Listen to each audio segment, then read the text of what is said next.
Hi guys! For today's video, tutor cake na Royal Prince theme ang ginawa namin. Tara, panoorin na natin!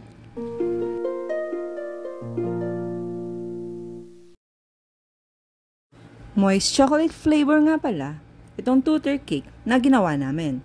8x5 ang size sa bottom and umabot ng 6x6 inches high ang top tier. At yan, kinover ko na nga siya ng soft icing using whippet ng Bakersfield. Basta whippet, hindi niyan tayo ipapahiya, lalo na sa mga tur cake. Subok na natin siya. At sa whippet, di rin tayo masyadong hirap sa pagpapakinis. Shoutout nga po pala sa artistahin naming client na si Sir Mark Astig na nag-order nitong cake. Thank you so much po. And next na tayo sa bottom tier.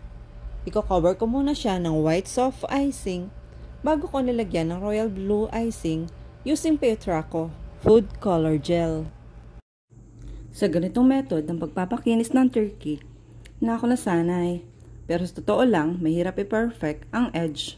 Unlike sa pinapakinis muna bago ipatong. Kaya lang feeling ko mas safe yung cake ko kapag assemble muna bago pakinisin. Kanya-kanya talaga tayo kung saan tayo nasanay. At yan, patungan ko na siya ng royal blue. Minekas-mekas ko lang ang blue, konting violet, and konting black. Tansya-tansya lang para makuha mo yung gusto mong kulay. At yan, ready na siya para lagyan ng mga design. I'm using diamond mesh dyan para pantay-pantay ang mga lines. Ano daw? Ay, nabubulol na ang lola nyo. Trying hard lang talagang mag-video. Alalay lang talaga dahil soft icing lang ang cake natin. Next na tayo sa paglagay ng gold rages sa palibot ng cake. Tiyaga-tiyaga lang talaga, oy. Tatapos din to. Ay, sa baba pa lang pala to. Uy, gulatin mo sarili mo. May taas pa pala. Dapat sana mas malaking rages ilalagay ko dyan. Kaya lang wala akong nabili. Yan lang available. Uy, patapos na. Ang saya-saya. Isunod na natin ang iba pang mga fondant details na ginawa na natin ahead of time.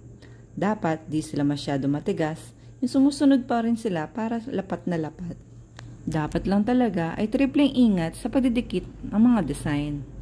Dahil soft icing nga ang cake natin. Basta yung maninipis na design na yan sa taas, dapat nakalapat sa icing. Huwag mo iangat sa edge dahil bibigay at lalambot yan based on our experience. And isunod na natin ang ating edible crown. Masusing pinag-isipan kung paano patigasin. And next na rin natin ang picture ng celebrant. And last na yung pangalan na gawa sa fondant. At ito na po ang ating Royal Prince theme cake.